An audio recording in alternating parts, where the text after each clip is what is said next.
Third POV. May clicked the button. The video playing while the excitement of the students grew with every millisecond. Evil. It has many faces, and sometimes even a good-natured soul may become its unknowing pawn. We started the video dramatically. Interesting. Ryukyu cupped her chin. Does he suggest this fight's theme has to do with good people being used by evil as their servants without their knowledge? Or choice, Hawks pointed out. Mizu noticed the way his mouth frowned. The rodent principal, knowing that this fight's theme suddenly became incredibly personal to the latest assassin of the HBSC. Oh, did you say something? I couldn't hear you over giant fighting robots. Boomstick exclaimed with pure excitement. Seriously, what's cooler than giant robots? Absolutely nothing. Well, that didn't take long. Zero muttered in exertion as he and several other students held back and tied the manic pink-haired inventor from rushing at the device. The white Tigerzord, the sixth Thunderzord, was introduced, the first fighter, and Epyon, the sixth Gundam. Boomstick introduced the second. Ha, what a coincidence! Izuku blinked, surprised she didn't notice the comparison between the two fighting robots when the fight was first announced. So, Power Rangers versus Gundam, Melissa muttered, her grin rising. And both exist out there somewhere. The idea of more of these heroes and warriors that are, or were, quirkless out there only further fueled her desire to join their ranks and show her world what a quirkless hero could do. He's Wiz and I'm Boomstick. Boomstick introduced themselves. And it's our job to analyze their weapons, armor, and skills to find out who would win a death battle, was finished the intro. The first fighter shown was both the robot itself and its pilot. The pilot was shown both in his normal appearance, a tall, light tan-skinned young man with either long black hair or short and spiky with a small goatee, and outfits ranging from a green V-neck and green bandana to a white and black checkered shirt, and his iconic outfit, a white jumpsuit with golden, black-lined bands around his ankles and wrists, a golden belt around his waist, black armor over his chest with a golden insignia in the middle, large golden pauldrons on his shoulders, a white and golden saber with a tiger figurehead on the bottom of the hilt, either in hand or belt, and his white and golden helmet design based on a tiger around its black visor. The robot itself appeared in two forms as well, an animal-looking form and a humanoid robot, both colored mainly in white, black, red, and gold. The animal form appeared like that of a white tiger, with sharp robotic claws, a rectangular build for a torso, a golden V over the glowing red eyes, and its maw equipped with 4 razor-sharp fangs. The humanoid form had the robot now on 2 legs rather than 4, and the claws of the tiger robot retracted to show black robotic hands. The head of the Zord shifted down to its torso, a more humanoid figurehead now donning the robot. The appearance of the Zord had the students reaffirm May's bindings as she struggled ceaselessly. Noticeable grins appeared on Shinsu's, Midnight's, and the Pussycat's faces, though Shinso had noticed an even larger, more delightful smile on Yui's face, one the normally bored and tired teen found beautiful as he blushed. White Tigerzord. Behold the Thunderzords. Wiz began by showing the original 5 Thunderzords of the Mighty Morphin Power Rangers. Mighty bestial vehicles with a power and a force like you've never seen before. Unless you live in Japan, then that shit's everywhere. Boomstick jumped in. I wish, May muttered dreamily, imagining herself building her own Zord or Gundam. Honestly, as much as I would love the idea too, the villains we already have to deal with would make giant robots and giant monsters more of a headache than anything else, Powerloader admitted, rubbing his helmet like he would his head, imagining giant monsters trashing their cities.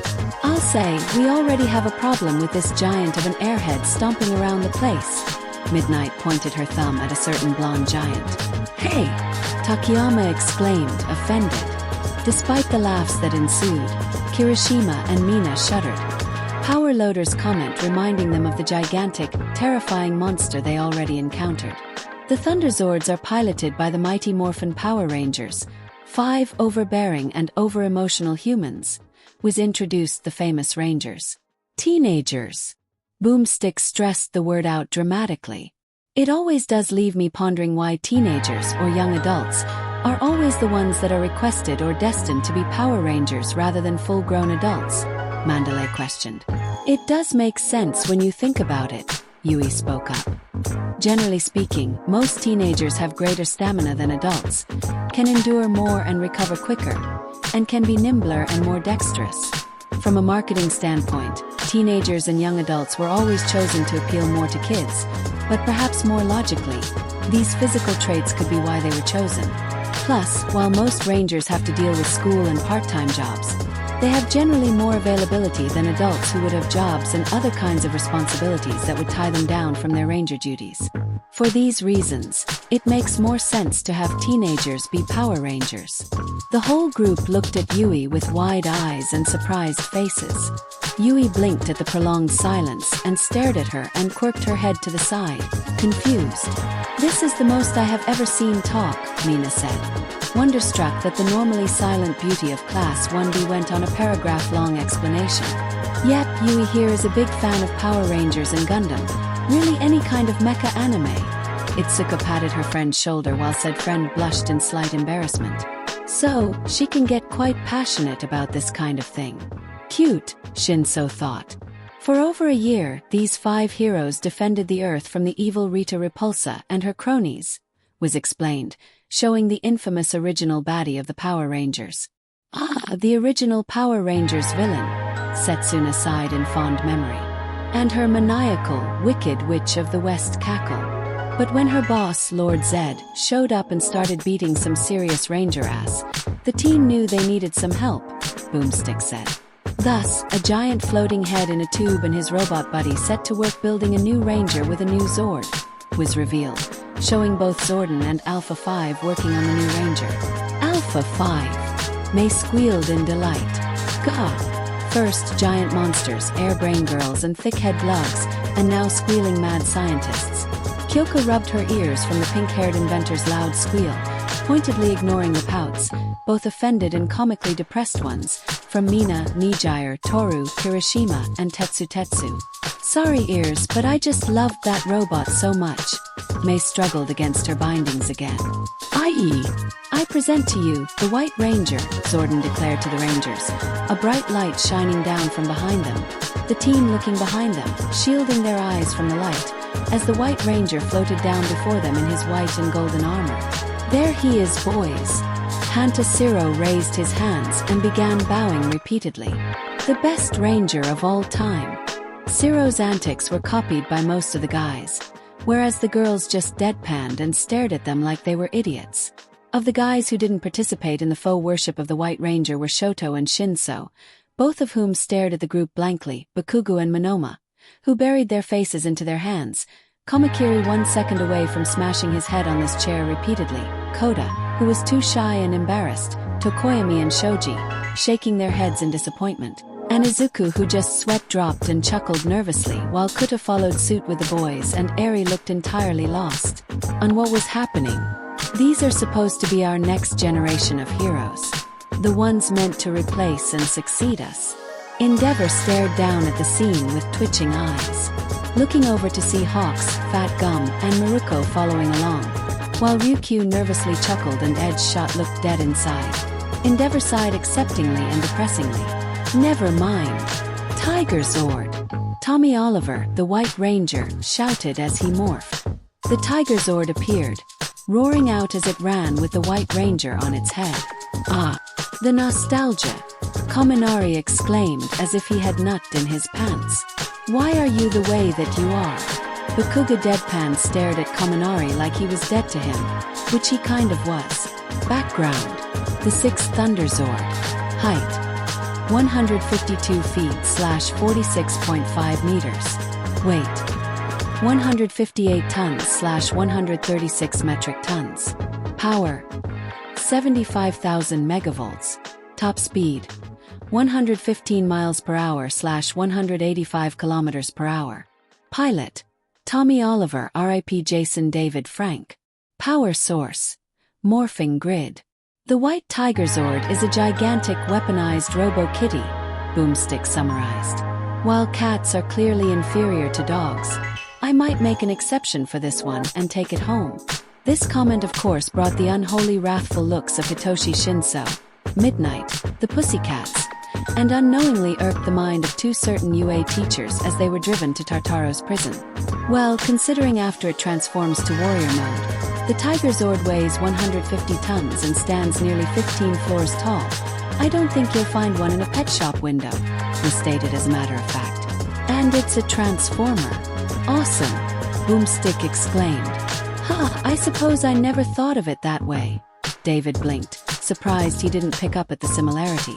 Well, in fairness, we didn't know of transformers like they do in their world, Power Loader explained to his fellow inventor. As the Power Rangers theme, Hope for the World, played, the White Ranger stood atop a hill, posing as the sun's light bathed him from behind, kicking Rita's henchmen down the hill they came from. Ah, so bright. Dark Shadow cringed, both from the actual light of the sun and Tommy's awesomeness shining with a light of its own. The White Tigerzord is powered by the, quote, white light of goodness, as is its pilot, the heroic leader of the team. Tommy Oliver, the White Ranger, was stated, showing Tommy removing his helmet and revealing his face to the team. Yui blushed as her childhood crush revealed his face. Shin so noticed and his opinion of the Power Ranger soured immensely. A jealous grumble mumbling out.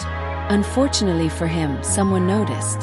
Hope for the World continued playing as the White Ranger traded sword blows against Golder, kicking the golden monster back before flying kick him multiple times. Tommy Oliver, pilot, White Morphin Power Ranger, former Green Morphin Power Ranger, height 5 feet 11 inches / 1.8 meters, weight 214 pounds / 97 kilograms, weapon Suba, length 28 in / 51 centimeters, sentient saber, can fire lasers and fly independently. Martial arts, karate, kenpo, taekwondo, judo, shinkido. Has had 5 different ranger powers: Green Power Ranger, White Power Ranger and White Ninja Ranger, Zeo Ranger v Red Turbo Ranger, Black Dino Ranger. Setsuna began to grin. He wasn't always in charge though, Boomstick pointed out. His original powers came from the screeching, migraine-ridden she-witch, Rita. Naturally, it was a trick, and those powers came packaged with a curse that turned him into the evil Green Ranger. Oh yeah, I remember that, Tetsu exclaimed, grinning. Manliest arc ever. I managed to get the whole show downloaded onto my computer. Really? Eri perked her head up, looking at Tetsu. Can I see it? No amount of hardening, whether internally or with his quirk, could have prepared Tetsu as he was bombarded by the cutest, more innocent, and most precious puppy eyes his eyeballs had ever had the luxury of witnessing. He caved in immediately. Not that he was ever going to deny her. Sure, kid. Maybe when we get back to the dorms, Tetsu replied. Eri's immediate smile nearly blinded him and almost destroyed Dark Shadow by how bright it was. Yay! Rui cheered. Thank you, Uncle Tetsu. Tetsu immediately started bawling his eyes out, feeling like his life's work was accomplished. Kirishima gave his bro a manly bear hug, patting his friend's back. Luckily, Rita doesn't logic much, so the Rangers reversed the spell by destroying a completely unrelated object. Was brought up, with the Rangers shown destroying a sword and freeing Tommy from his mind control. Midnight frowned, her thoughts turning to Shirakumo. Or rather, if the claims are to be believed, Kurojiri. Shoyuta and Hizashi should have arrived at Tartaro's by now. To see if he really is Shirakumo, defiled and turned into a monster made by another monster. Midnight imagined the Wargate villain's misty body in a cell, covered in a straitjacket, one of his yellow eyes peeling back to reveal Shirakumo's terrified, crying eye while the shadow of Dr. Garaki laughed at his pain and misery. If it is true, and he is somewhere still in there, could Eraser and Mike reach out to him? Midnight looked up to see Tommy Oliver freed from his mind control. Could Shirakumo truly come back to us? Tommy wields Saba, a talking saber that shoots lasers and remote controls the Tigerzord. Boomstick revealed the White Ranger's iconic blade. The Tigerzord was shown tripping on a piece of a cliff and falling on its back, roaring in discomfort, and it still moved its feet as if running. Hey, I thought you knew what you were doing, Tommy admonished Saba. I do, Saba replied defensively. Yeah, you sure could have fooled me, the White Ranger retorted. Huh, kind of reminds me of you guys, Ojiro said to Tokoyami and Dark Shadow. The raven-headed student of Class 1A and his quirk looked at each other, then to Tommy and Saba, and back at each other again. I suppose, Tokoyami admitted with a half shrug. Yeah, maybe, but I'm obviously way cooler than some dumb white cathead, Dark Shadow bragged, pumping his non-existent chest out in pride. And is also uniquely multilingual, was mentioned uncomfortably. That's right. None of you speaks bird. Now, take me over to the cages, Saba said before being directed toward the birds in the cages. Squawk, squawk, tweet, squawk, tweet. Everyone that just watched that is now dumber. Our bad. Boomstick apologized to the audience. I can actively feel the cells in my brain diminishing with this nonsense. Edgeshot sighed depressingly. Coda, can you translate for us, bud? Zero asked their class's resident bird whisper. Before Coda could reply, Hawks raised his hand. Ooh, I know what he said, Hawks exclaimed, mimicking the tone of an excited toddler. You speak bird. Miruko raised an eyebrow at him. Of course, these wings aren't just for show. Hawks flapped his wings for extra effect before continuing by mimicking Saba's voice. If I translate correctly, he said, Edgeshot needs to uncork the stick up his ass. Miruko burst out in laughter while Edgeshot glared venomously at Hawks.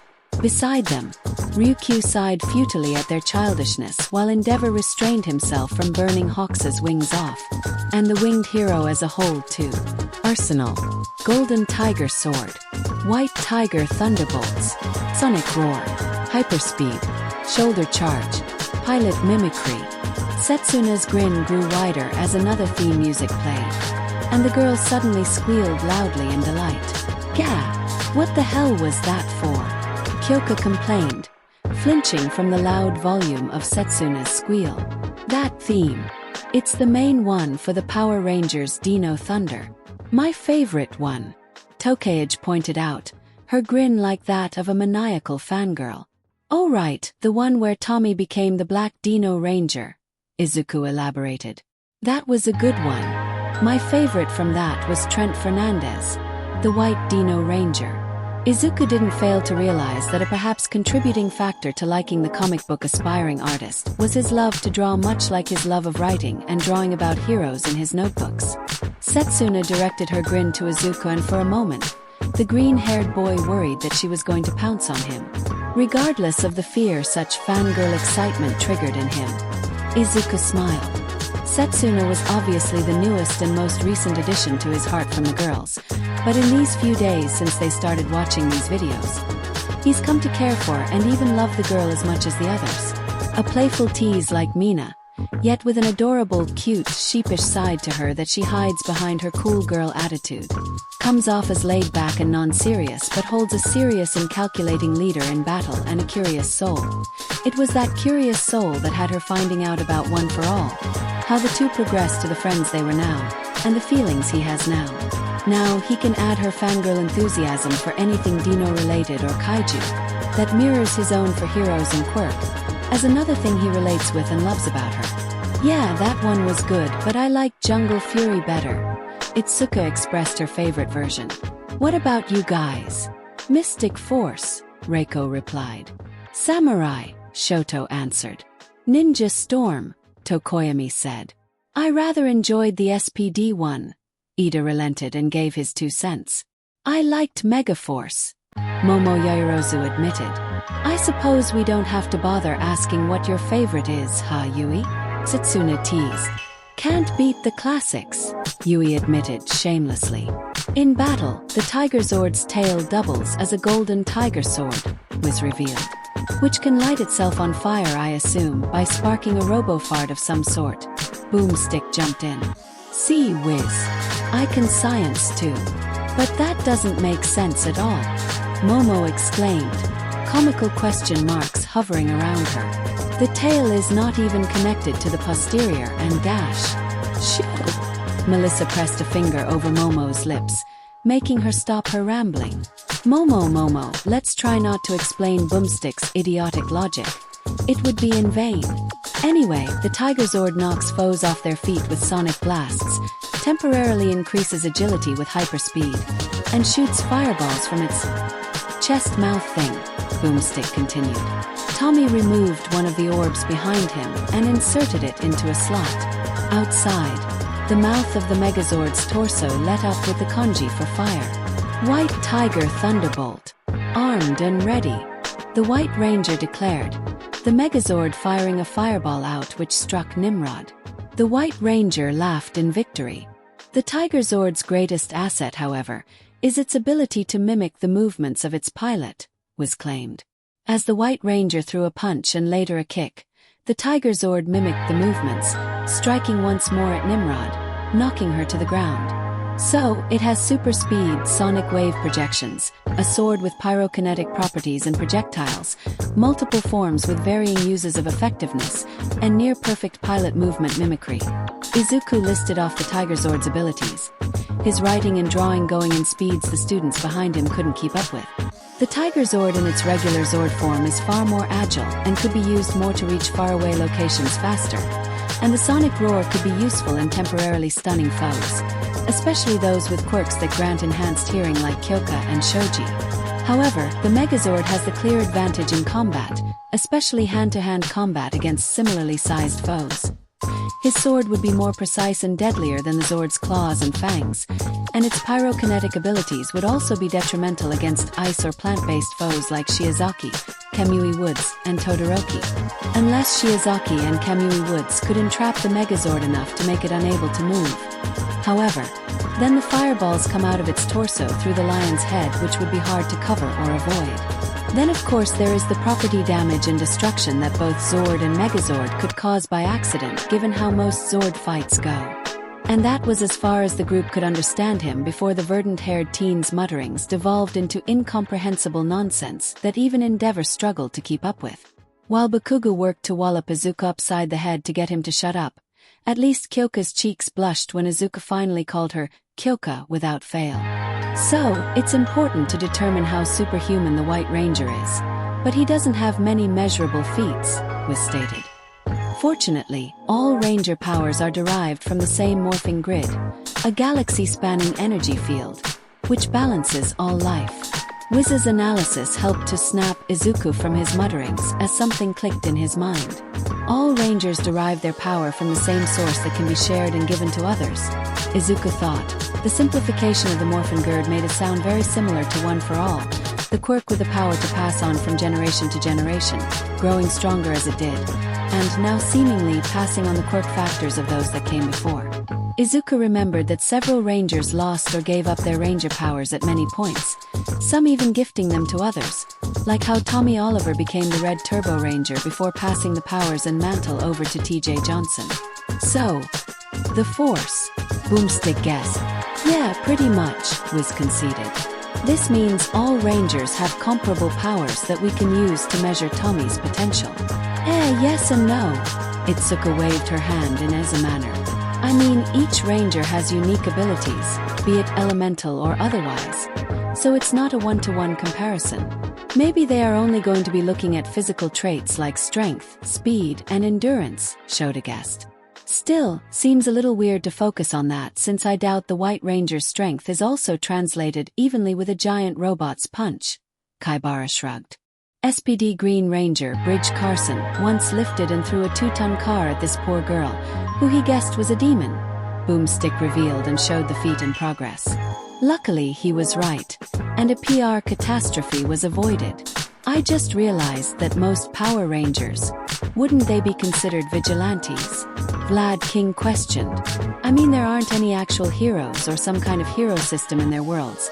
They cause tons of property damage, especially in the Zord fights. Wouldn't they realistically be wanted by the authorities? Most of the series never really dwells on the legal side of things, and I'm pretty sure the government and police force wouldn't mind having them around if it meant getting rid of those monsters they couldn't defeat. Snipe shrugged.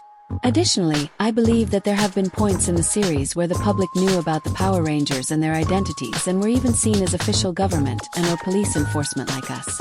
Am I correct, Ms. Kodai? Cementos looked to the Power Rangers expert for clarity. Yes. Yui nodded affirmatively. Lightspeed Rescue was a government-funded team and SPD was part of a police organization, so their identities were known to the public and supported by the government. The RPM series was part of an apocalyptic future where they were humanity's last defenders, so everyone would have known about them and supported them as heroes, not vigilantes. The average man can squat lift about 125 pounds. So this feat makes Power Rangers at least 32 times stronger, was calculated. That was most impressive, Saba praised. And we know Rangers also receive a speed boost, so it's reasonable to believe that a morphed Ranger's reaction speed is in the ballpark of 32 times faster than the average person, was hypothesized. Thus, the White Ranger can actually react to attacks in about 6 milliseconds. To compare, in the same given time, a bullet fired from a gun would have only traveled about 9 feet. As the Tigerzord mimics the White Ranger in real time, it must be capable of the same speeds. Okay, that last one I can buy a little bit, Aways consented. Setsuna was about to dismiss that with a rant, using the Red Dino Ranger and his unique super speed as a dismissal of that theory, but held herself back. I bet he could totally do that knife finger stabby game, Boomstick pondered. Actually, Wiz, put your hand on the table. No, not after last time. That poor intern. Wiz shuddered. I told him not to move. Boomstick defended himself. Working for those two must be the absolute worst, Mandalay muttered, imagining a poor intern getting their hands stabbed through by an alcoholic, gun-loving idiot. Anyway, like that intern, the Tigerzord can't always cut it on its own, was stated.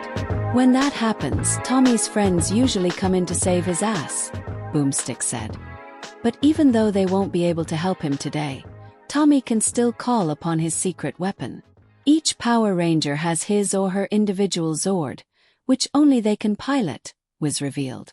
However, there have been numerous instances when a Ranger has called upon other Zords. An example was shown from a clip from the episode Green with Evil, Part 2. Showed the Megazord being formed without the Red Ranger. Yeah, and they could summon additional extra Zords that they would sometimes get throughout their adventures, Izuku mentioned. So, Tommy can call upon the Lion, Griffin, Unicorn, and Phoenix Thunderzords to create the Mega Tigerzord. Go, go, Power Rangers! You mighty Morphin Power Rangers! The Power Rangers theme song played as the Tigerzord transformed into the Mega Tigerzord. The students acted immediately and fastened May's restraints further as the pink maniac squirmed and struggled harder once more. Mega Tigerzord. Height: 287 feet / 63 meters. Weight: 336 tons / 305 metric tons. Energy ball. Energy shield. Bladed buckler. Phoenix strike. Finishing move. More powerful than the Thunder Megazord. The Mega Tigerzord is a massive monster of a mech. Boomstick began to detail its abilities. It's got an energy shield, an energy ball attack, and a wicked dropkick. Oh, and its finishing move is literally lighting a giant Robobird on fire and shooting it through everyone in its path. Obviously, the Mega Tigerzord has never lost a match. That does look pretty sick, Hawks grinned. Reminds me almost of when I gave you my feathers to fuel your flames against the Hood Nomu. You looked like some kind of phoenix, number 1. Endeavor hummed in acknowledgement of that event, finding the number 2 hero's comparison of his appearance of the time appropriate.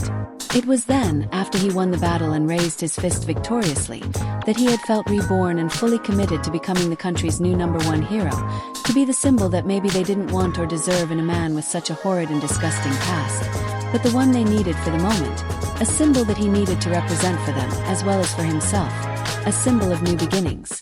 Strength: beat Nimrod when Megazord failed. Defeated Cannon Top single-handedly. Stronger than Thunder Megazord. Survived deflected Phoenix strike. Can lift over 1,500 tons. Tommy beat Pursehead one-on-one. Tommy defeated 4 monsters at once. Tommy defeated Golder in several duels. The Mega Tigerzord is so powerful, it's even had that finisher move reflected back at it, survived, and all it did was fall over and look surprised, was stated. I always liked how sometimes the Megazord's faces look, Cozy Eye snickered. Makes the expressions they have almost derpy and comical. I remember I used to make silly noises as a kid when seeing them. Weaknesses. Defeated by Dragonzord in one shot. No backup power supply. Not very agile. Destroyed by Rita Revolto. Tommy's stubborn honor can sometimes lead to mistakes. But it's not all firebirds and rainbows. Enough damage can overload the Tigerzord's connection to the morphing grid and annihilate it, Boomstick pointed out. But don't get me wrong. This is one ass-kicking mighty morphin, firebirding, flame-sorting power kitty. Meow. Saba, are you ready, pal? Tommy asked. White Ranger, I'm ready when you are, Saba replied affirmatively. Alright, Tigerzord. Power up. White Ranger summoned the Tigerzord. The Zord roaring and then turning into warrior mode. I wonder if Power Rangers does exist out there somewhere. Then maybe, just maybe, there's another world of ours where some of us are Power Rangers. Kaminari wondered out loud, dreamily imagining himself as a Power Ranger. Not the Red Ranger. He knew he wasn't leader material, but maybe a Yellow Ranger. I think he's officially lost it, Kyoka muttered, looking at Kaminari with actual concern for his mental well-being. Don't discourage him too much, Kyoka. Momo lightly admonished her best friend with a tiny, unnoticeable slap to her shoulder. It's okay for him to dream of such a thing. It does sound very enticing to think about. Momo likewise joined Kaminari in Dreamland, imagining herself as a ranger as well. And perhaps not so subtly. Imagine a certain green-haired protagonist as their Red Ranger. Whatever. Kyoka rolled her eyes at her friend daydreaming. You'll never catch me wearing spandex like that. I suppose I wouldn't mind, Melissa thought to herself, the sudden image of herself as a ranger, maybe a golden one, appearing in her mind and finding that she liked the idea of being a hero to the world against those evil monsters.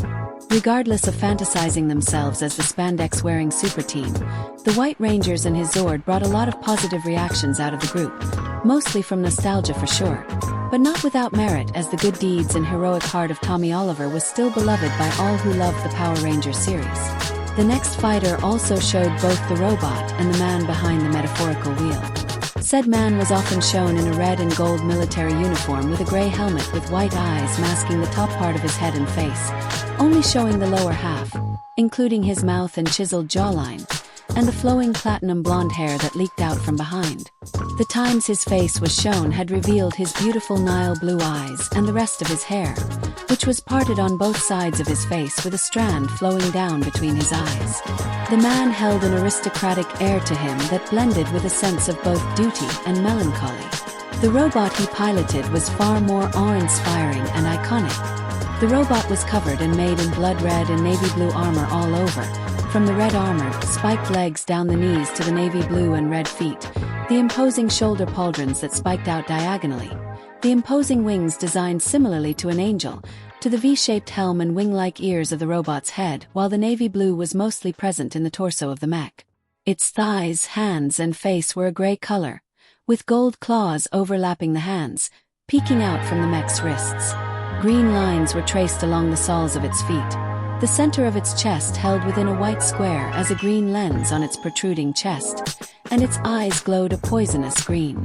The most standout feature of the mech was the menacing whip of red and blue blades that trailed down its left gauntlet. Wide smiles of anticipation rose just as much as the previous fighter.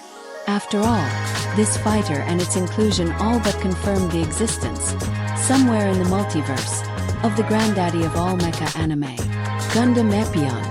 In the year 195 AC, yes AC, Earth and its space colonies were on the brink of civil war, was revealed. Chaos had erupted. Governments shattered from within. The only constant were 5 freedom-fighting mobile suits called Gundams. The Gundam Wing theme, Just Communication, the instrumental version, played as it showed off the feats and skills of the famous pop culture-defining mecha. It took the personal intervention of both Melissa and Izuku to calm Mei down before she defied logic, broke free of her bonds, and tackled the device for the schematics of how to make her own Gundam. Only because Melissa and Izuku wanted to keep Mei from accidentally destroying the device and spoiling their chance to actually make one too. Others weren't as subtle with their restraint. Away slumped in his seat, almost like he reached nirvana at the sound of the theme. Kaminari and Mineta both lay on the floor with their feet comically high in the air and semi-passed out, and Itsuka and Yui were vibrating in their seats. Piloted by a bunch of kids who have no idea how to have fun, Boomstick noted. Seriously, get laid or something. Is the reason for these Gundam pilots to be so young also for the same reasons as the Power Rangers? Ibra asked Yui. Somewhat, Yui shrugged, a thoughtful look on her face. Market-wise, it's also to appeal to kids and youth, but in the world itself, there are various reasons depending on the series. In Evangelion, it was because of their younger brain patterns, while others like Mobile Suit and Gundam Wing were because of outside situations like ongoing war and pushed conscription or years of training. Intrigued, the disgraced Commander Tries Kushranada set about creating his own Gundam, was revealed. Well, that's a mouthful of a last name, Mount Lady muttered. Still cute though. I don't think you would find as attractive if you recall he is responsible for a devastating coup and is a backstabbing traitor and terrorist, Midnight pointed out. No, I can, I just wouldn't hit that up, Takayama rebutted. For sex? Boomstick questioned. No, for Zex, was clarified. This is getting really confusing, Boomstick complained. You think that if the guy was a porn star, his videos would be titled Sex with Zex, Mineta pondered out loud. The response to that was Ibra wrapping her vine hair tightly around his face and thrashing him about like a ragdoll till he begged for air. Ibra would let the panting, traumatized pervert go and receive a nod of gratitude from Izuku. His hands and black whip, covering Kuta's and Aries' ears. Bakugo would deny it till the end of his days, but he found what the holy girl of Class 1B did and the righteous fury on her face for preserving the innocence of the children's ears rather hot. Try and keep up. Tries hoped this new, non-sexual fighting machine would finally answer the meaning of life and death, was continued. And birth. No, was quickly shut down Boomstick's joke. Wait. He thought that the way he could find the meaning of life and death was by making a giant fighting robot. Rikido scratched his head, confused. Well, not exactly giant, Melissa muttered, recalling Epyon's smaller height to the other Gundams at the time. Tries removed a book from a shelf. I have a guide here that will show you how to live from now on, Tries claimed, a card in his fingers. The walls of the library split open, revealing the shadowed silhouette of Epyon itself. And so, the Gundam Epyon was born, was revealed. Do you think you've built a god or something? Hero Yui questioned the disgraced commander. Maybe I do, Tries replied. Ibra huffed at the audacity and narcissism of this man to believe that some robot could be considered anything like God. Epyon is a fierce force of metal and badassery. Boomstick jumped back in. Like all Gundams, it's armored with Gundanium. Yet another stupidly named fictional metal that happens to be many times stronger and lighter than titanium. Wiz's eyes could be heard rolling through his tone. Asterisk cough asterisk unobtainium asterisk cough asterisk. Hawk's fake coughed in reference. Regardless of the uncreative naming, those five are going to be hounding for it nonetheless.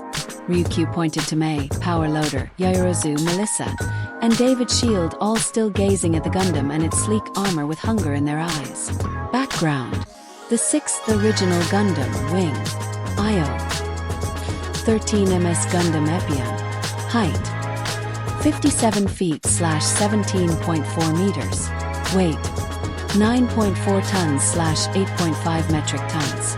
Max propulsion: 194,337 pounds / 88,158 kilograms. Pilot: Zex Marquise. Armor: Gundanium alloy. Power plant: ultra-compact fusion reactor. Standing 57 feet tall and weighing just under 10 tons, Epyon is actually quite a bit smaller than your average Japanese giant robot, Boomstick noted. But for what it lacks in size, Epyon compensates with incredible speed, was stated. With a max propulsion of nearly 200,000 pounds, Epyon can fly over 250 miles per hour. The calculations and estimation of the mecha's top speed were shown. Impressive, Ida nodded, doing his best to secretly disguise his immense desire to operate a Gundam as well. He failed to disguise this desire from the back-and-forth chopping motion of his arm. Uraraka stared starry-eyed at the Gundam Morals because of how it flew so fast and gracefully through space, something she wished she could do. Ina Gundam, of course, not actually by herself, as she momentarily shuddered and gagged at the thought of suffocating in the cold vacuum of space. But manning a Gundam at that speed is rough and can kill a pilot who hasn't been trained, Boomstick pointed out. Much like the R-Inks from Fox's videos, Momo mentioned. Epyon's pilot is the legendary warrior and Triza's closest friend, Zex Marquise, the Lightning Count, was revealed. Zex Marquise, pilot, code names: Lightning Count Wind, 20, height 6 feet 1 inch / 104 centimeters, weight 168 pounds / 76 kilograms. True identity: Miliardo Peacecraft, valedictorian of Lake Victoria Military Academy. Ranks: OZ Colonel, Rome Feller Count, White Fan Commander-in-Chief, Commander of the OZ Special Forces, valedictorian of a prestigious military academy, and sole pilot of the unstable Gundam prototype, was continued introducing Zex. How does the Wizard of Oz come into this now? Anime seriously confuses me, Boomstick questioned and whined. Momo responds to Boomstick's question with the most appropriate response. Facepalming. Well, regardless, Zex is a true warrior. Boomstick continued. I am a true soldier, Zex declared. Oh, look, an echo, Boomstick joked. Despite this, he could not handle the politics of war, was pointed out. After Trize staged a coup which spiraled out of control, Zex stumbled through the ensuing chaos like a lost pup, always ending up fighting for the wrong cause by complete accident. Whoops. Hawks frowned, his fists unknowingly clenching till they cracked. He recalled all his life how that statement, fighting for the wrong cause, hit far too close to home for him and others. The newest assassin, infiltrator, and poster boy for a corrupt organization that only cared about its public image, a group of psychopathic villains, led by a man who only hungered for destruction, that now led an army of fanatics, and he had to suck up and prove himself to them to maintain the charade by endangering the life of Best Genus, spying on the HPSC for them and in turn spying on them for the heroes. What was worse was getting to know and befriend twice Jean, a truly nice guy underneath all the villainy, a friend truthfully, who just had the misfortune of stumbling onto this life by no true fault of his own. And Hawks had to smile and deceive the poor man to inevitably stab him in the back, as per his orders. And now, after his talk with Nizu, learning about his predecessor in the HPSC, Lady Nagant, and how she could have possibly been innocent and made to be the Commission's toy, made to endure their orders and then disposed like a scapegoat when she no longer was of use to them, Hawks's hatred for the Commission only grew, as did his resentment and bitterness. He didn't feel as free as he wanted to be. He felt like a bird locked in a cage, handed down to play from one despicable person to the next. Hawks looked down at the students, specifically his sort of protégé, Tokoyami, and his dark shadow. Hawks smiled softly, hoping Tokoyami never has to be his successor in all things, and that what he and Nizu hope to plan will ensure no one else will have to suffer the Commission's cruel games again. I don't understand. Why am I still so spineless? Zex lamented in shame. Oh, I have an awesome giant Gundam that everyone needs to do awesome stuff. Poor me. Boomstick mockingly wailed. I don't think possessing a giant robot means his struggles between loyalty toward a friend and his morals are invalid. Uraraka pouted angrily. But plot twist. Zex has been hiding a secret identity, was exclaimed. He is, in fact, Miliardo Peacecraft, the long-lost heir to the throne of the pacifist Saint Kingdom. Yes, the Peacecrafts literally craft peace. Bit on the nose with the name there, I'll say, Hananuki muttered. Says the one guy that doesn't have a nose, Korwaro pointed out. Uhu! Kozai and San exclaimed, the former placing his hands over his cheeks exaggeratingly. Juzo touched the 2 slits that technically passed as a nose on his skull-like face. Walked right into that one, he muttered admittingly. At first, the only one who knew Zek's true identity was his slap-happy admirer Noin. Boomstick introduced Zek's love interest. Steam shot out of Mineta's nose at the sight of the beautiful woman. But before the purple perv could even say a word, a black tendril covered his mouth, muffling the short kid's perverted words and exclamations. You'd think a cheerful girlfriend who doesn't have blood on her hands would help Zex lighten up a bit. But don't go getting too attached or parting will hurt, Zex warned sagely. But my soldiers aren't ever going to be killed in battle, Noin retorted. The screen went black with only the words, exactly 1 minute, 10 seconds later. Immediately as the screen regains color, explosions travel across the complex, killing her men, followed by Noin holding one of her men in her arms before he dies. Oh no! Pony covered her mouth, horrified by the deaths of those poor men and the sadness and pain of the woman who was responsible for them. Damn! He won't be hitting that for a while, Boomstick joked half-heartedly. Kyoka's face and mouth twitched erratically, before burying her face in her hands, letting out a loud muffled groan of exasperation and frustration. Momo patted her friend's back sympathetically. Despite being a backstabbing coup-staging terrorist, Tri's Kushranada apparently has some high sense of honor, and this is reflected in Epyon's arsenal, was revealed. Trust is earned, respect is given, and loyalty is demonstrated. Betrayal of any one of those is to lose all 3, Nizu quoted. Unbeknownst to all, a certain flashy teen's perpetual smile suddenly dropped to a frown. Aside from 2 tiny Vulcan guns, Epyon was designed as a dueling suit, and lacks effective long-range weaponry, Boomstick explained further. That could prove difficult against the Tigerzord and its long-ranged fireballs, sonic roars, and the Phoenix Strike, Azui croaked. But that's okay, 'cause check out this sword. Epyon cut through 4 robots, 2 with each swing, separating them from the top halves before they exploded. Kamakiri grinned like a madman at the awesome blade, and Aoyama perked up, recalling his work at perfecting a recent technique of his known as his naval saber. Arsenal, beam sword, Epyon claws, Epyon shield, heat rod, Vulcan guns, Turchai, Epyon system, modified zero system, predicts outcomes in mid-battle, potentially harmful to the pilot, can cause hallucinations. The beam sword is connected directly to Epyon's power source, which means its size and power can be increased on the fly. Boomstick lifted off the mecha's weapons. Epyon also has a durable shield which houses a chain whip called the heat rod, that can be superheated to slice through armor. The heat rod functions similarly to Ivy Valentine's sword, excluding the shield capabilities, and with the beam sword's ability to change its size, it would be effective in striking foes from afar or getting close to them securely and striking with deadly precision, Momo analyzed. But its greatest and most risky weapon is its onboard computer. The Epyon system was jumped in. A modified zoning and emotional range omitted system. This directly links with the pilot's brain and aids him by constantly predicting outcomes and strategies in mid-battle.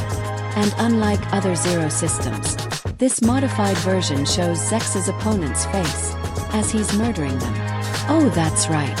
For the nightmares, Boomstick stated as a matter of fact. While grim, it does match with Zex and Kushranada's senses of honor, to give their opponent the dignity of death by being known and seen rather than hide their actions behind a guise of anonymity or unawareness. Edgeshot figured. It gets worse, Wiz replied. The Epyon system relies on Zex ignoring all distractions, including his own drive to win. It predicts every possible outcome of the battle at hand and shares them with him. These include the outcomes where he loses, which take the form of hallucinations. If Zex can't separate fact from fiction, these hallucinations may become reality. It's like Sir's quirk. All Might and Mirio shared the same thought about their friend/mentor's quirk, foresight. The comparison only grew stronger with All Might recalled how Nitai's once 100% believed to be accurate quirk had failed to predict the right future during Midoriya's battle with Overhaul. How the boy and the little girl literally shattered Nitai's foreseen future, and gave both Midoriya and All Might hope that the latter's own foretold demise could likewise be subverted.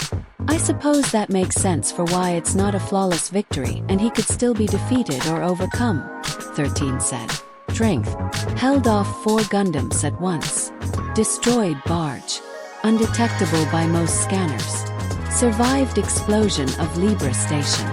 Gundanium armor is several times stronger than titanium. Zex defeated Colony 191 in under 1 minute. But despite the danger, it's totally worth getting into Epyon's pilot seat. 'Cause this giant robot is a born winner, Boomstick commented. It's capable of holding 4 other Gundams at once, survived the heart of an exploding space station, and destroyed another giant space station with a single awesome sword slice. Gundam powers away. Yeah, that was awesome, Kominari exclaimed. I guess that means that Epyon's reactor has enough energy to allow for the beam sword to reach enough size and power to obliterate that space station and still operate effectively, Melissa concluded. Weaknesses. Lost duel against Gundam Wing 0. No powerful ranged weapons. Susceptible to beam cannons. Physically and mentally dangerous to pilot. Epyon system may cause hallucinations and loss of control. Zek's obsession over Lucrezia 9. Of course, Epyon does have its fair share of weaknesses, and even though Zex eventually overcame his turn to the dark side, nearly sacrificing his life for the greater good in the process, he never did quite become that perfect soldier he always wanted to be, was stated. Take what you can get, Kirishima shrugged. At least, he managed to redeem himself, and that's quite manly. But good news. He did eventually get in Noin's pants. Worth it, Boomstick exclaimed. See. Kirishima nervously chuckled. Just watch me. I'm gonna live right to the bitter end. I'll live the hard life of a warrior, Zex declared. The thoughts of the group were split on Epyon. On the one hand, many respected the honor and struggles of Zex, however. His emotional struggles led most to worry that it could be a detriment to his chances against the more emotionally stable Tommy. The size of Epyon compared to the Tigerzord and its larger, stronger transformation was also a concerning factor, balanced by mentions of Epyon's greater speed and Epyon system. Alright, the combatants are set, Wiz declared. Let's end this debate once and for all. It's time for a death battle. Robo-style. Boomstick roared. As the video paused while the machine scanned for counterparts, the group voted for their preferred fighter.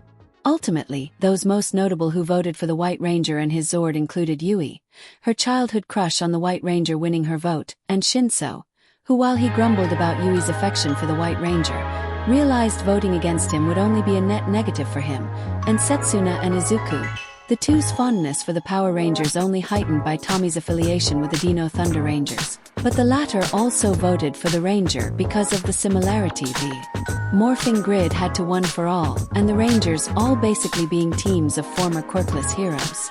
All Might and Melissa shared Izuku's reasons for voting for the Power Ranger, with All Might respecting and admiring Tommy Oliver's iconic status and his later role as a mentor, while Melissa also loved the formerly quirkless teens becoming these amazing heroes and the technology behind their Zords, and seeing the support it got from his daughter and best friend.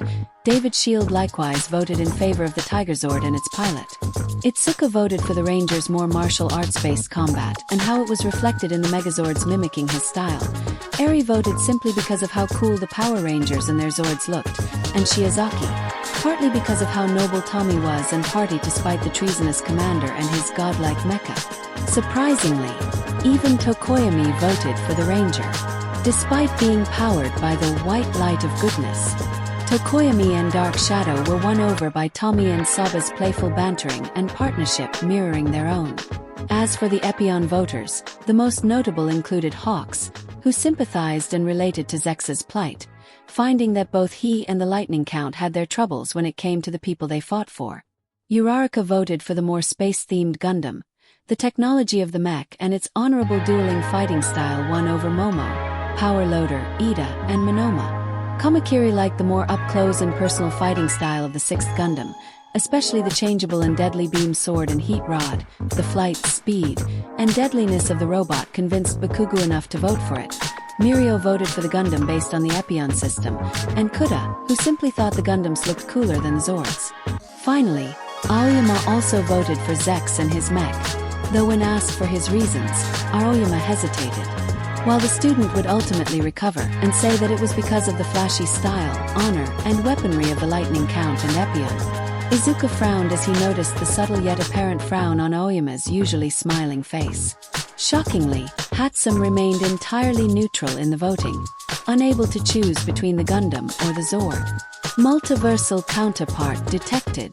The device finished its scanning with its new reverberating monotone voice.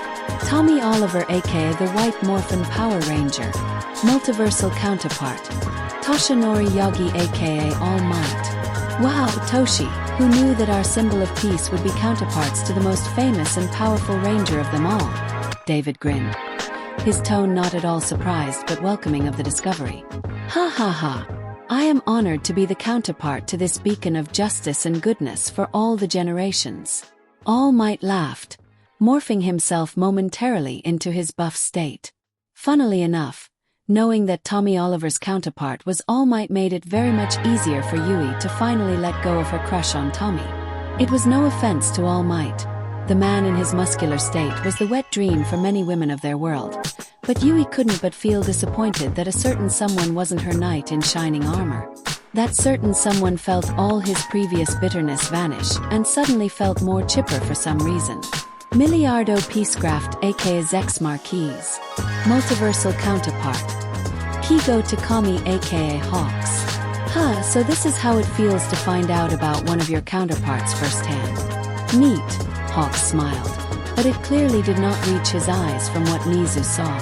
The rodent principal could see the connection between the two men clear as day and only hoped that with the talks between them, they could find a way to cut the commission's strings over Kigo and ensure he truly works for the right cause faster than it took for Zex. Additional multiversal counterparts detected. The device spoke up again. Connor McKnight aka Red Dino Ranger. Multiversal counterpart. Denki Kaminari. Yes, that's awesome. Kaminari pumped his fist into the air, stoked that he had a counterpart who was a Power Ranger.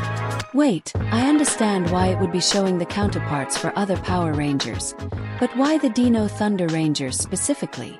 Momo questioned, suspicious. Maybe because Tommy was also part of the Dino Thunder Rangers. Izuku proposed an answer. But then why not the Zeo, Turbo, or even the Mighty Morphing Rangers themselves, given that we are talking about the White Ranger and his Zord? Itsuka questioned further. Message received. The device spoke up, revealing and reading out the message from the one that everyone figured out instantly. Zayden. Just thought it would be a fun. While short and nonchalant, many of the group did not immediately believe in the message or its sender. Most of them already picked up that nothing that Zayden did was for little reason nor without purpose. The girls were immediately reminded of the video from last night, and the reasons why Zayden wanted them specifically to watch it. They figured out the common denominator between them all. Izuku. All 10 of them had feelings for the verdant-haired teen, and they could see why Zayden would want them to watch a video showcasing all of Izuku's feats and power. But then why not show it to the rest of the class?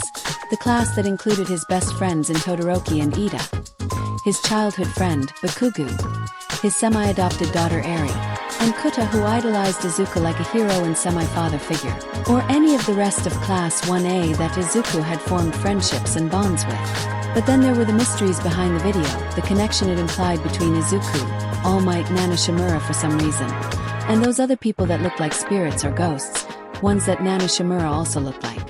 There was also the weirdness of how Bakugo was shown to be using Izuku's quirk, or something similar to it.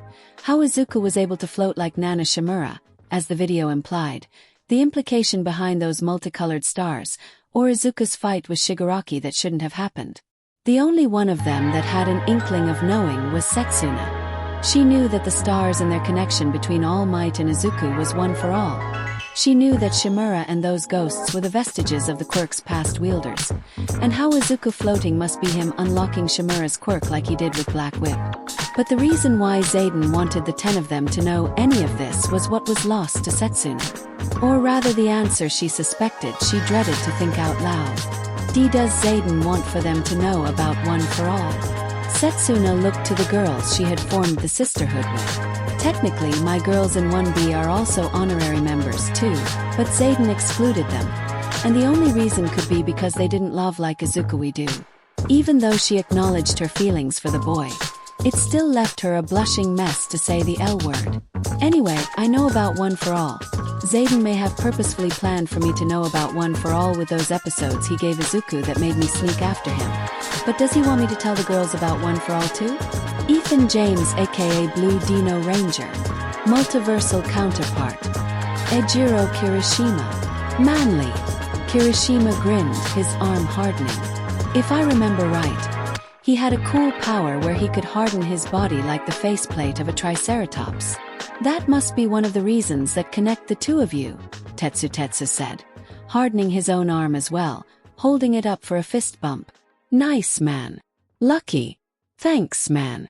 Though I'm sure there's one world out there where the same is true for you too. Kirishima fist bumped the 1B student.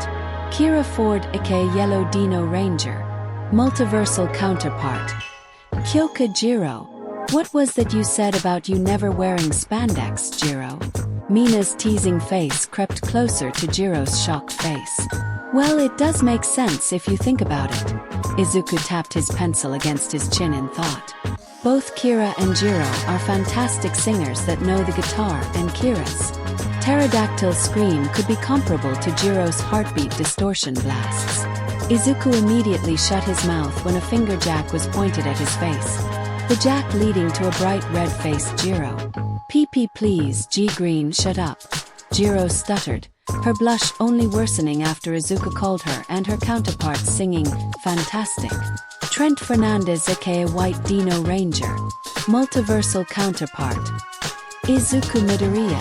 Whoa, that's awesome, Greenie. Setsuna's detached, floating head floated down to Izuku's with a wide grin.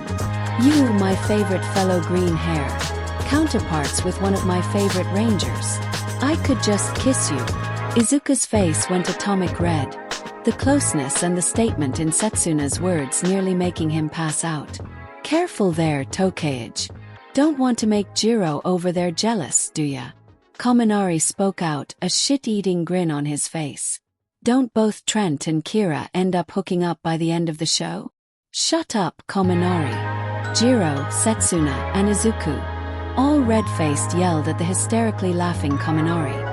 Eri gazed at the three with stars in her eyes, incredibly giddy that another one of her mamas was actually with her papa in another world, like how her mama Oka's counterpart, Mary Jane Watson, was with her papa's counterpart, Spider-Man. All Might, meanwhile, grinned, happy to find that not only was his successor a Power Ranger in another life, but also a White Ranger, much like his counterpart was, and that both were on the same Ranger team.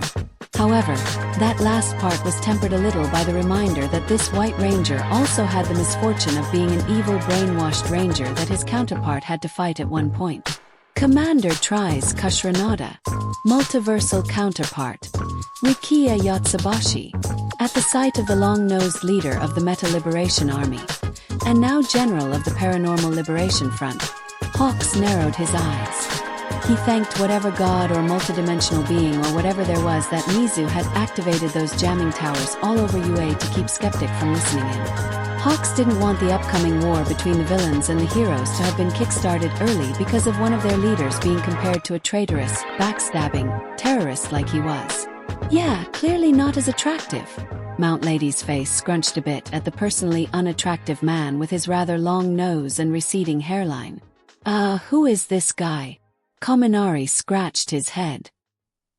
He looks like he is about to start going, Perry the Platypus.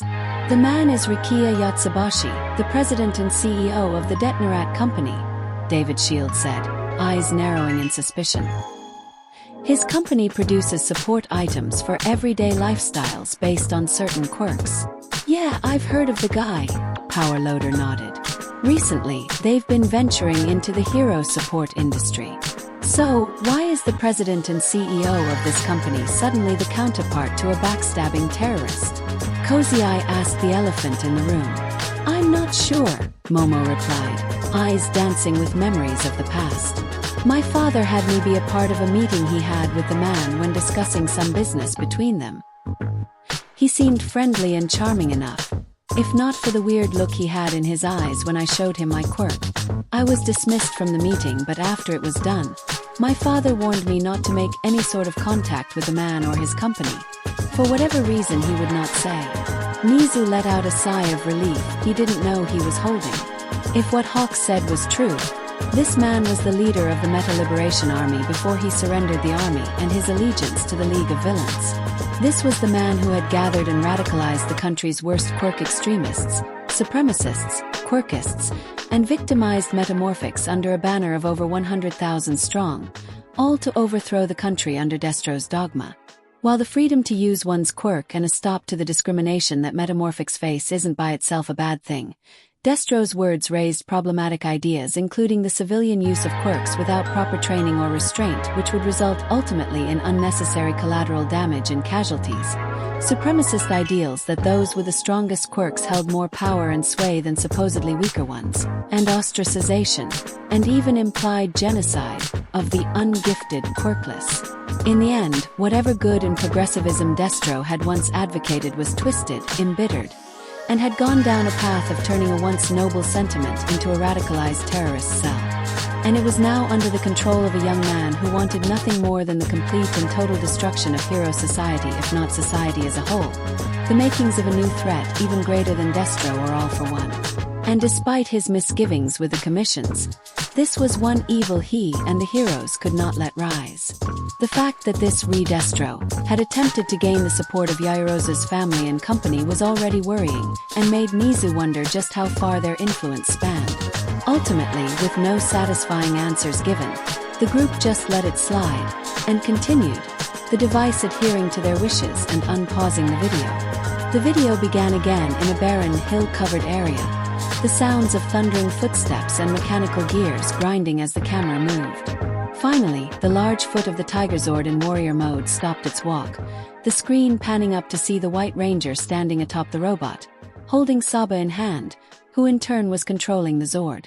All right, Saba. Time for our weekly test run, Tommy Oliver said to the talking blade, raising it overhead. Huh, so the two just brought out the Tigerzord for a test run? Toru questioned. Of course, May exclaimed, raising her head high in inventor pride. Even if a baby works just fine, it's always important to test, manage, and care for it so that no complications may arise in the future. Honestly, if we didn't already know that she meant inventions, I would swear she was talking about an actual baby, Kaminari whispered. Well, I guess you could say that she would make one hell of a mother, Mineta snickered perversely, a thought bubble conjuring up of the girl with a. Before the cloud could fully manifest his perverted fantasy, it was overtaken by the glaring, shadowy, bioelectrical form of one Izuku Midoriya, the imaginary student also equipped with devil horns. I hope you aren't thinking of something gross and perverted, right, Minoru? The imagined Deku growled out before the thought bubble popped and revealed the same glaring green-haired teen, minus the devil horns. No. All good. All respectful and non-mature rated. Mineta laughed nervously, beads of sweat comically running down his face. Excellent.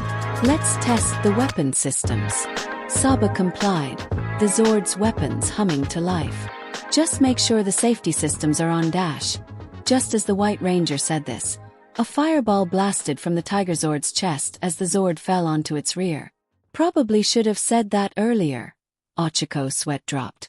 In fairness, from what you told me, that's how 90% of Hatsum's inventions end up doing, Azui croaked. Hey, that's not true, Hatsum denied. Ochiko and Tsuyu deadpanned and stared at the pink-haired inventor, silently. Okay, maybe 85%, Hatsum relented, slumping in her seat. It's okay, Hatsum. Izuku patted the inventor's knees. You're still just learning, we all are. I'm sure that you and your babies will be amazing in the future. Not that they aren't already amazing right now. Yeah, learning, Powerloader muttered. A montage of explosions, ruined labs, and machine parts everywhere replaying in his mind. Mei stared up surprised at Izuku with a blush on her cheeks. Immediately, this vanished into a wide, flashy grin. "Alright, that's it, muscles," Mei exclaimed, defying physics and leaning her face right in front of Midoriya's. "From now on, you can only call me Mei or best support inventor ever. No ifs, ands, or buts, you got me. Future baby mama will be saved for later." Mei kept that last part to herself. "No more of this handsome, you hear me? I won't repeat myself again." "Hi!" Izuku exclaimed, blushing red at another close interaction with a girl he admittingly has feelings for. But you've never told me to call you that before." "Didn't I?" Hatsum blinked, absent-mindedly trying to remember if she hadn't said that before. "Huh. Well, whatever, but still no Hatsum anymore, you hear?" "Hi!" Izuku exclaimed again, nodding his head frantically while minding not to accidentally slam his forehead onto the inventor. "Safety systems activated," Saba said as the blast from the Tigerzord continued flying into the distance. That will probably dissipate, right?" "No," Ida shook his head. "Nope." Ochiko sighed and sweat dropped. "Probably not," Azui blankly said. Elsewhere in the same area, Zek stood alone, sighing as brooded atop a barren hill. "Okay, now that I think about it, I'm not so sure I should be this guy's counterpart." Hawks raised his hand. "Brooding? Me. Everyone knows if anyone here is the brooding type, it's Mr. Number One here, or Ninja Boy." Endeavor and Edgeshot glared at Hawks with the fury of 1,000 suns. Suddenly, a mech lowered from the sky, hovering nearby. "Zex, what are you doing down there?" Noin's voice projected from her mech. Hello Noin. Just brooding over how I nearly destroyed the Earth," Zex said, his voice overflowing with moodiness and angst. "Jesus, you can hear the emo angst in that voice." Miruko flexed her ears in emphasis. "You're right, Featherboy, that does sound like edgy style more than yours. I hate you both so very much," Edgeshot spat out. "Ah, we love you too, Edgy," Hawks and Miruko exclaimed, hugging each other with one arm like a pair of siblings. "That again," Noin asked. "You've gotta lighten up, you grump." Zex responded with another exaggerated sigh. "Man, Tokoyami, are you sure you didn't infect your mentor with your revelry in the dark vibes?" Siro teased the bird-headed teen, while the class laughed, followed up by Hawks and Miruko. Tokoyami gave Siro a dirty glare, doing his best to not blush, especially when he overheard Reiko's hauntingly cute giggles. "Well, how about we do that thing you're always asking about?" Noin's voice suddenly shifted to a suggestive, seductive tone. "You know, that thing that rhymes with your name." "Oh, things just got interesting." Midnight grinned, eating a handful of popcorn. "What is she talking about, Papa?" Eri asked innocently. Izuku sputtered and began choking on his drink. Nothing, Eri. Nothing at all." Momo waved and shook her hands and head back and forth. "In fact, can you get me some napkins for your papa real quick?" "Sure, Momus Momo." Eri stopped herself before running toward the table full of snacks. "Nice save there, Mama Momo," Mina teased, eliciting a burning blush all over Momo's and Izuku's faces, only making the latter sputter and cough even more. "What? Really?" Zex asked, excited. He's like a puppy being given a treat," Setsuna snickered. "Of course. I think it's finally time dash." Just as Noin finished, the blast from the Tigerzord struck her mech, causing critical damage. Noin screamed as the mech and she exploded in a burst of flames. Pony, Kinoko, and the kids exclaimed in horror. "Noin! No!" Zex screamed. "Well, I guess we know how they're going to fight now." Itsuka sweat dropped. "Uncle Might," Melissa admonished All Might. It was an accident." Toshinori sputtered and defended himself against the admonishing glare of his niece. All the while David did his best not to laugh at his best friend. Back over to the Tigerzord. The Ranger and the sentient blade waited atop the Tigerzord as the wind rolled over. Eventually, Saba spoke again with less assurance in his robotic voice. I think I'll drive, Tommy chuckled, the White Ranger jumping into the Tigerzord's cockpit. Meanwhile, with Zex standing amongst the fiery ruins of Noin's mech, the Lightning Count wordlessly takes out a remote control and presses it. Immediately, Epyon flies and lands right behind him, its green eyes glowing in activation. Oh boy, he's pissed, Cozy Eye said. Well, he lost the love of his life just as she said she wanted to the you-know-it. Kamakiri whispered that last part out to protect the two kids' ears. Yeah, he's pissed all right. The Tigerzord resumed its walk, this time with the White Ranger piloting it. Suddenly, it stopped in its tracks. Warning! Bogey approaching fast. 200 meters. Saba warned. Must be one of Zed's. The White Ranger groaned. 0 meters. Saba exclaimed. Tommy did a double take. Just then, Epyon flew in, striking at the Tigerzord from behind, before landing on the ground. Wow, I almost forgot how fast that mech is. Sin blinked, joining the video's Tommy with how fast Epyon closed the distance. I'll break your face. Zex roared in fury. Is it just me or do Zed's goons keep getting smaller and angrier? Tommy asked. And them's fighting words. Pony pouted. Yeah, go Epyon. Show Tommy the shroom-tastic power of shorties. Kanoko exclaimed. Can I be part of this? Mineta nervously grinned. No. Two yelled. Mineta pouted and slumped depressed. Fight. Zex lets out a roar-like shout as Epyon flies toward the Tigerzord at incredible speed. The Tigerzord blocks the first blow with its sword, only for Epyon to fly in from behind, striking the Tigerzord from behind with its beam sword. Epyon followed it up with a quick combo of 3 rapid slashes before delivering another, stronger slash, now floating in front of the Tigerzord. Just as they said, Epyon more than makes up for its lack of size with incredible speed. Ryukyu nodded, impressed. If Oliver can't predict or counter it, then Epyon could slash through its defenses quickly. Whoa! He's quick for a little guy. The White Ranger, inside the Tigerzord, exclaimed, Saba floating beside him. Stop messing around and start defending. Saba admonished Tommy. Right. Time for action. Tommy agreed. The Tigerzord brought his sword back, its shoulder turned toward the rapidly approaching Gundam while charging up energy. As Epyon flew in front of it, the White Ranger yelled, White Tiger, Sonic Boom! The Tigerzord brought its chest forward to meet the 6th Gundam, unleashing a massive roar, the resulting shockwave sending Epyon backward, falling to the ground. Yep, that's definitely loud. Kyoka rubbed her ears a bit. But that sonic boom can help keep some distance between the two. The only problem is the charge time, Shoji pointed out. If Epyon can compensate for it by going faster, then the Tigerzord may not be able to keep him away before it delivers more damage. And that's assuming Zex doesn't just back away just as the attack is powering up now that he's seen it, Ojiro added. He'll likely be extra cautious.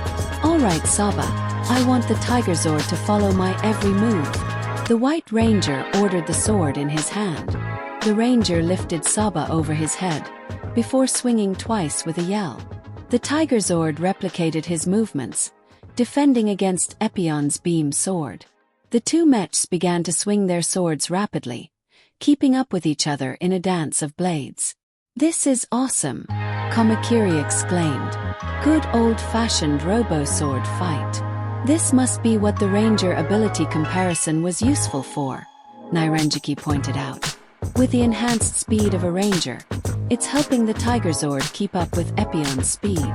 The two swords ended in a clash, the two mechs pushing against one another's strength. You may be skilled, but you're too slow for Epyon, Zex declared inside his mech. As he finished, Epyon ended the clash, flying backward. How's this? Hyperspeed, the White Ranger declared, the Tigerzord moving forward with an incredible burst of speed, punching the fleeing Gundam. Zex exclaimed in pain as he was launched back, crashing to the ground on its front.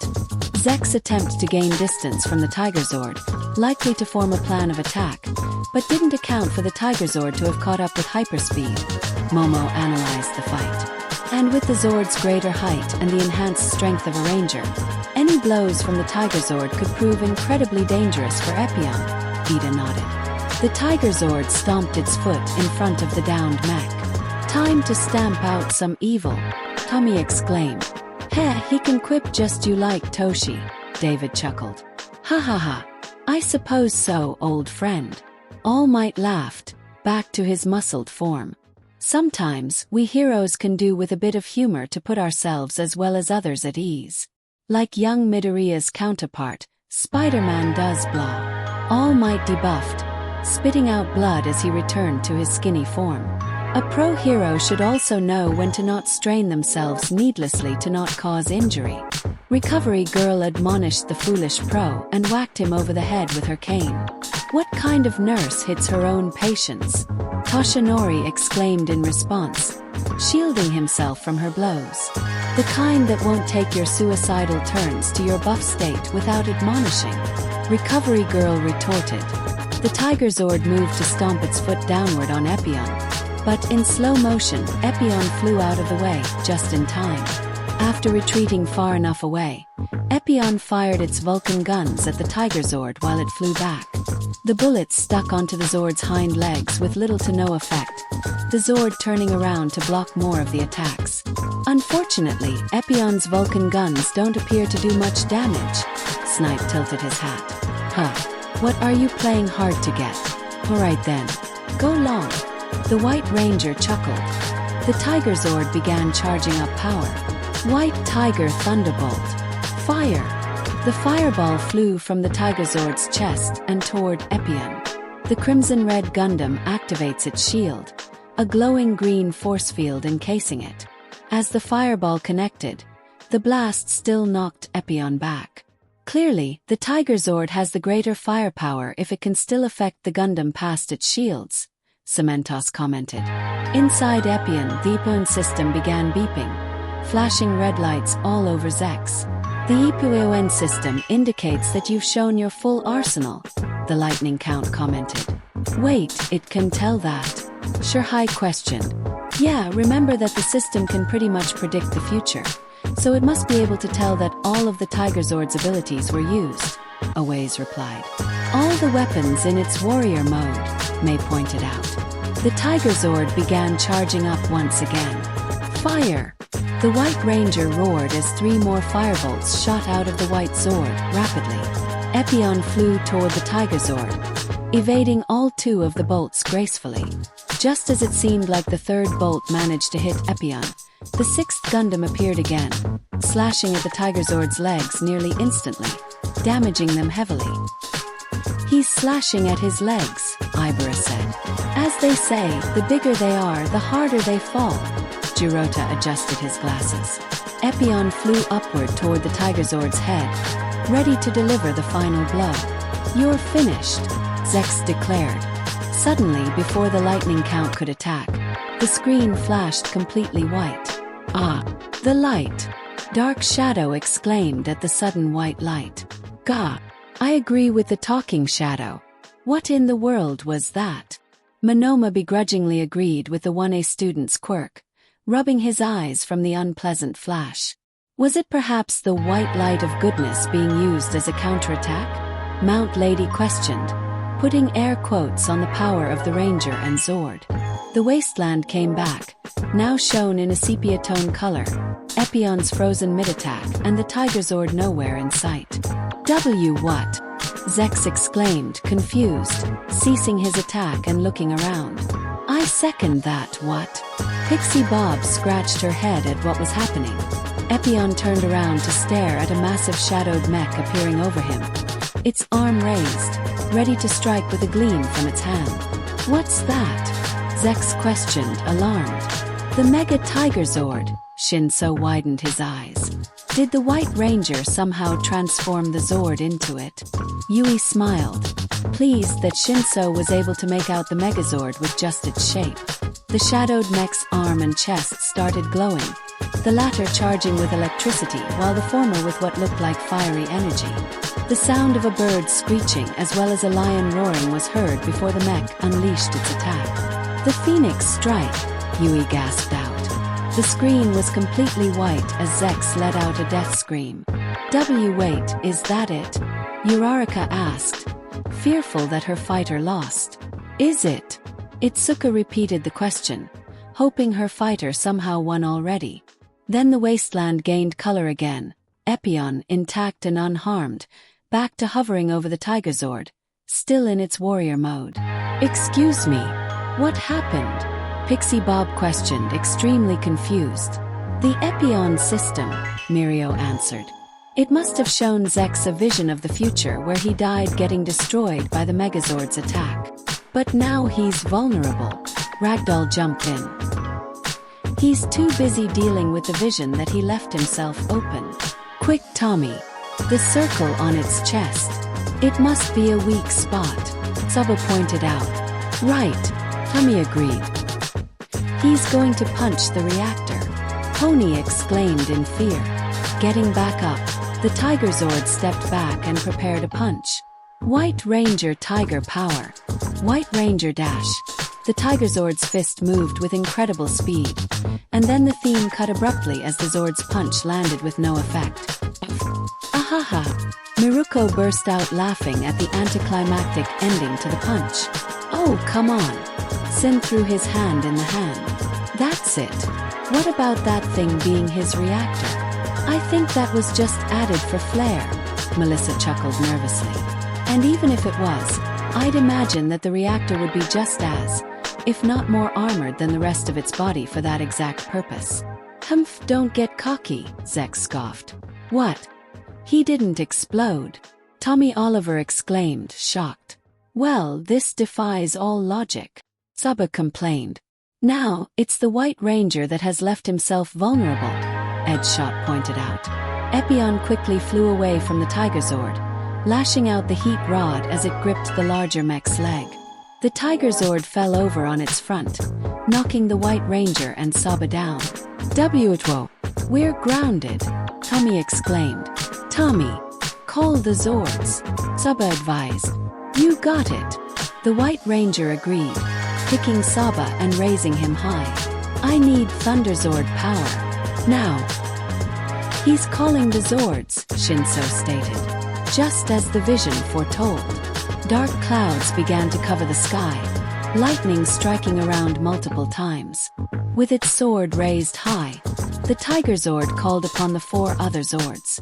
The blue Pegasus Zord, the green Griffin Zord, the yellow Unicorn Zord, and the red Phoenix Zord appeared in quick flashes. In a flash, now stood the Mega Tigerzord. Hatsum salivated at the sight of the massive, powerful mech. "Here we go." Setsuna rubbed her hands, grinning excitedly. "Oh shit," Zex cursed.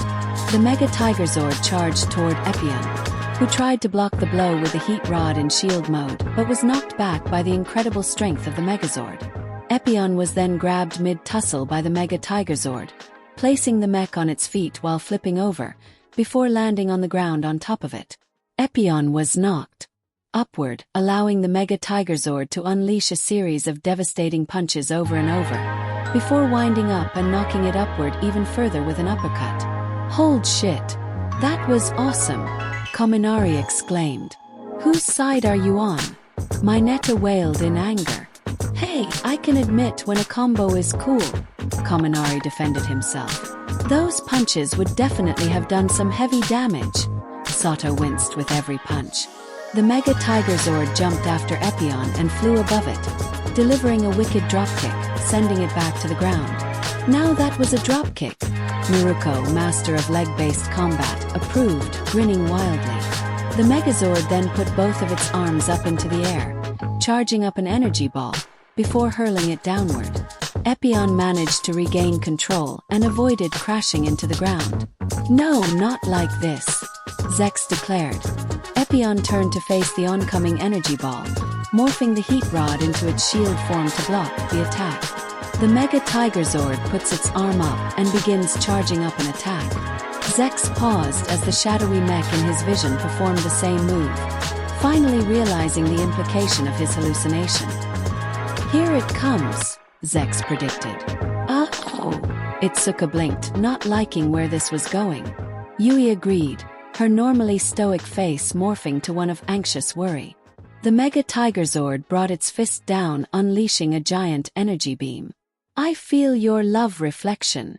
The Gundam Wing White reflection theme played as Epyon flew out of the way of the attack. "Oh, there it is," Awaze exclaimed, almost shivering in delight at the theme. "Oh no," Izuku paled, realizing what was about to happen. Routing all power to thrusters, Zex commanded as Epyon flew with a massive burst of speed to right behind the Mega Tigerzord by its head. And now to the beam saber. Epyon took out and raised its beam saber into the air, charging and sparking with red energy. "Yes, yes, yes, yes, yes," Bakuga grinned, his eyes wide and hungry for blood. "No, no, no, no, no, no." Yui shook her head, her worry turned to fear. "4. New Yuin," Zex roared out with all his soul. "Ugh, no," the White Ranger shouted. "Son of a Baye-Saba," exclaimed before a single slash cut the screen to dark. The color came back as both Epyon and the Mega Tigerzord landed, the former in a pose and the latter sparking, reaching critical condition before finally overloading its connection to the morphing grid. The top half begins to slide off the bottom half, before exploding in a bright flash of white, shadowing Epyon. "Gaia hey!" The White Ranger screamed out. As the explosion died, Epyon stood triumphant while all that remained of the Mega Tigerzord was its bottom half. "Oh, no!" Yui wailed, falling to her knees and slumping in defeat. The rest of the White Ranger voters joined her in exclaims of defeat, cursing, or disappointed sighs. "Yes!" Bakuga roared in victory, joined by some of the Epyon voters, though most either clapped respectfully. The fact that this version of Tommy Oliver, simulated or not, was destroyed hampering a bit of their cheer. Zordon is crying over the death of the White Ranger, the command center filling with tears, while Zex is by Noin's mech crying over her death with a puddle of tears below him. "Ow! My childhood!" Boomstick whined. "He won, but at what cost?" Momo gasped dramatically, hand over heart as she sympathized with Zex's grief over his lover. "You're making this sound like a damn romance novel." Jiro rolled her eyes, yet smirked at her friend's antics. Shinso sighed before realizing that Yui looked comically devastated, a cloud of depression covering her. Sighing once more, unable to believe he was actually doing this, he got up and knelt on one knee next to Yui, putting a hand on her shoulder. The normally silent girl looked up at Shin, so who did his best to look as sympathetic as he could with his tired face. It's okay. Tommy fought well and almost won," Shinso said, looking almost uncomfortable with his own words. "Though remember that this Tommy was just a simulation, so the real Tommy Oliver is still out there somewhere, and I'm sure he is still kicking evil, but as always." Yui stared wide-eyed and mouth agape at the indigo-haired student. That sounded better in my head," Shinso groaned, embarrassment crashing down on him. Sorry, I just wanted to dash." Shinso began to move his hand away from Yui's shoulder. No, it's okay." Yui stopped his hand with her own, gripping it lightly. Shinsu's tired eyes widened and looked at Yui, the girl smiling warmly at him. "It sounded cool. Thank you." A red blush came over Shinsu's face as he regained his senses. Coughing and sputtering, Shinso gazed away and replied with, Yeah. You're welcome. Cool. Yeah, cool." Yui gazed away too. A light blush painted on her cheeks. As they got back to their seats, they did their best to ignore the wide eyes and teasing grins, especially from the likes of Setsuna's, Mina's, Toru's, and even Izuku's happy smile. They both thought their friends were so mushy and irritating, but they couldn't deny they loved them for it. This was a surprisingly close call, was noted. At first glance, the Tigerzord towers over Epyon and is fast enough to keep up with it. Yet Epyon destroyed Barge, A 26,000-foot-long space fortress with one sword swing. Just one. There's no doubt that a few swings like that were enough to overload Tigerzord's connection to the morphing grid. I mean, this goofy-looking skeleton dude did it, so I imagine a giant laser sword wielded by a devil robot could do it too, Boomstick pointed out. Also, Zex is a far more experienced and properly trained warrior, unlike Tommy, who was drafted in the middle of high school, was explained. Ah yes, experience, Nizu smiled. While Zex has been trained his entire life as a soldier and a pilot for Gundam, Tommy Oliver had only months if not a year or two of experience as a ranger. But the Tigerzord wasn't helpless, Wiz pointed out. Its Megazord form even duped the Epyon system for a moment, but unfortunately for our favorite White Ranger, Epyon is an ever-evolving dueling machine. Stupid future-predicting robot. And it's really fucking sweet sword. Gundam it. Boomstick punned. Ooh, that's a good one, Mirio exclaimed, writing that down in his comedy gold notebook. Oh sweet Jesus, no. Nijire groaned, shaking her head in her hands. The winner is the Gundam Epyon, was announced.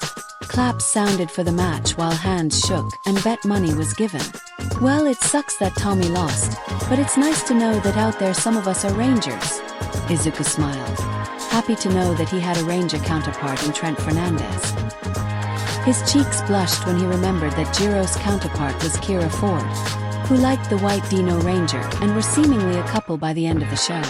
With this and remembering that his Spider-Man counterpart was also with Uraraka's counterpart, Mary Jane Watson, Izuku felt glad that his counterparts found peace and love with one of the girls, and it brought him hope that he could face the music and figure out what to do with his own feelings. Meanwhile, Setsuna stared at Izuku as she once more pondered what Zayden wanted from her and the girls. Her loyalties to Izuku and the girls tugged at her from both ends, and not even her quirk could spare her from this dilemma. That was until she had an epiphany. Maybe I don't need to choose. Maybe the point isn't for me to tell the girls about Izuku and One for All, but for them to find it, either on their own or Setsuna looked toward the man himself as he wrote in his notebook.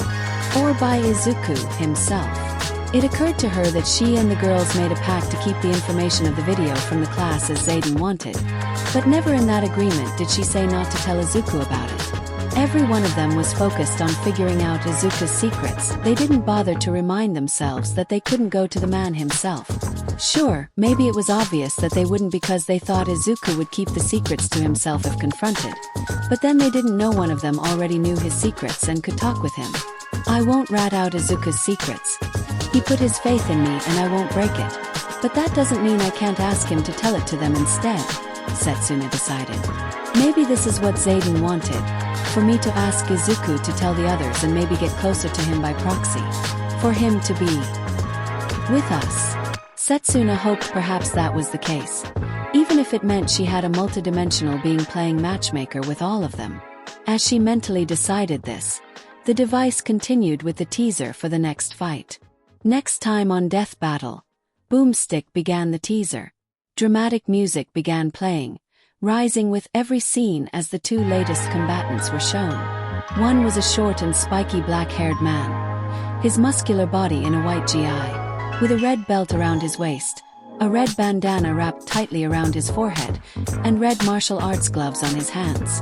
The man was shown in a monotone background, with leaves blowing in the wind, fighting with another person as stylized lines and stripes followed his movements. The other combatant was first revealed teleporting out of a pillar of flame, the yellow and black-garbed ninja shown fighting Kryax in his human form, throwing a kunai connected by a rope and dragging the fellow ninja over to him, flames surrounding his person as he summoned it. Chi and energy flowed around the white GI man as his eyes glowed white, while the yellow and black ninja removed his hood and mask to reveal a flaming skull for a head. The teaser ended with the two staring off against each other. Ryu versus Scorpion. Whoa! Ojiro could only say, amazed by both fighters, most especially the man in the white GI. Revelry in the dark. Tokoyami, Korwaro, and Reiko said at once as they saw the flaming skull-headed ninja. Shoto and Endeavor narrowed their eyes at the fire that bathed the ninja. Well, I'd imagine that all of us are antsy to see what this fight would hold. Nizu clapped his paws. Miss Hatsum, if you please. May looked down at the bonds still tying her to her seat, bounding her arms to her side. Ah yes, my apologies, I seem to have forgotten that. Nizu apologized. Miss Shield. Melissa nodded, and the rest got May out of her bonds, with reassurances she wouldn't try to tackle the device for blueprints for the Zords or Gundams. The blonde inventor pressed the play button. Meanwhile, at Tartaro's prison. I know I'm not telling you anything new, but indulge me. Detective Tsukachi walked down the dark, bleak halls of Tartaro's prison. The detective has been here many times over the years of his career. Recently he's been here quite a while, but every time he does come, the results are always the same. The walls, the floor, the ceiling, and most of the halls of the prison were the same cold, dark gray metal that seemed to suck the very life and joy out of anyone and everyone that walked its grounds. Whenever you step into Tartaro's, whether as a worker or a prisoner, Tartaro's lived up to its namesake, the pit of damnation, the section of the underworld made to house and punish the damned for all eternity, a prison of monsters. It left Tsukachi no doubt about how the employees of Tartaro's seemed almost every bit as miserable as the prisoners that housed it, or how its warden Shishikura was such a cold and authoritative man. You had to handle working in this place, and in this place that housed the worst monsters of hero society, you had to be a bigger monster to keep them in line. This was truly the closest to hell on earth. Today, however, Tsukachi felt extra sapped of whatever joy lingered in his soul. Dressed in a black and white suit, the detective had bags under his tired eyes as he spent the past few days without any bit of sleep, checking, double-checking, and checking 5 times after that to make sure what he was about to tell his guests was the truth, the whole truth, and nothing but the truth, even if hurts. The visitors he was escorting weren't any better than him. Shoyuta Aizawa, the Erasure hero, Eraserhead, and Hisashi Yamada, the voice hero. Present Mike. Tsukachi didn't have to look behind him to know there was nothing to erase the clear dread the two men faced the more they walked down the halls, or how deafening every step they took was. Sweat poured down the voice hero's brow, the man constantly trying to close his eyes and reopen them over and over, as if to wake from a nightmare ever worsening. His shoulders slumping at the weight that was crushing him and his friend. And his friend perhaps looked even worse. The underground hero's tired eyes looked downright devoid of anything other than dread, fear, and above all rage. His hands were paler than usual as they clenched so hard Yamada thought they were going to spill blood. Nomas are humans whose bodies are radically bioengineered to house multiple quirks, however. They're not living humans. Tsukachi paused in his words, knowing the pain this was inflicting on both of the heroes, but he needed to say it as bluntly as he could, otherwise what was about to say was about to confirm into stone for them would be too much. From their brains to their hearts, they are messed up. Nomu are puppets, marionettes with no will of their own. Gran Torino's voice greeted them before the darkness of the hall peeled away to find the short-statured retired hero, waiting for them grimly by the sealed door to their destination. Or at least, that is what we believed. Hood changed how they saw the Nomas. Ever since the one that first appeared in the USJ to the ones that attacked at Kamino Ward, everyone thought that Nomas were mindless servants of the League of Villains, pawns of All for One, with no will outside their orders. And then Hood showed up and attacked Endeavor and Hawks, this high-end Nomu, who thought for itself, who could strategize and adapt beyond the means of an ordinary, that could think and talk. And if there can be one as advanced and dangerous as Hood, there could be others, like the one they were about to visit. Gran Torino, we skipped our classes to come here, skipped out on vital intel we could be getting, and left a friend behind to stew while we are here. Eraserhead's voice growled out. In truth, Eraserhead could care less about watching the videos of the device. He couldn't handle listening to it potentially call out his friend's name as that villain without seeing it for himself. It did frustrate him that he had to miss out on important training with his students, but even he could understand that in the condition he was in, he would be more of a detriment to them than a help to them. And Kayama, Midnight, to have to willingly leave her behind and force her to wait around for the news they were getting, despite how important this meant to her. Aizawa would always remember this sacrifice of his former senpai, and forever curse the warden and this prison for keeping her away. Eraserhead raised his head to show the furious glare in his eyes that demanded no nonsense, no beating around the bush. He wanted answers, and the glare this man had showed he would tear the entire prison brick by brick to get it. So, let's get to the point, shall we?